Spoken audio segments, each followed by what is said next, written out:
Bir yigit bir qizni nikohlanishiga sabab bo'lib qolsak, albatta bu katta savob bo'ladi va mana shu savobdan siz bilan bizga ham ulush bor. Birodarlar, mana shu oilaga sabab bo'ldik. Mehr muhabbat hukm surdi o'rtasida, iymoniy aloqalar hukm surdi ularning o'rtasida. Bularning o'rtasida bir musulmon farzandlar dunyoga keldi. Ulg'aydi ular, yosh katta bo'ldi, ichidan olim, fozillar chiqdi, ummatga xizmat qiladigan solih kishilar chiqdi. Shularning qilgan ishlaridan, savoblaridan siz bilan bizga ham ajr bo'ladi. O'shuning uchun qo'y, och qonli tinch qulog'im, jim yuri degan gap birodarlar shaytonning gapi.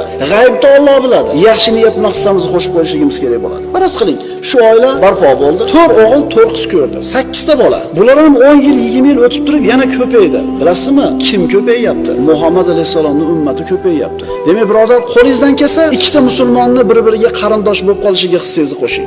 Yangi oilani qurilishiga harakat qilib, bosgan har bir qadami uchun, aytgan har bir so'zi uchun 1 yillik ibodatni ajri beriladi. Asarlarda shunday deyiladi.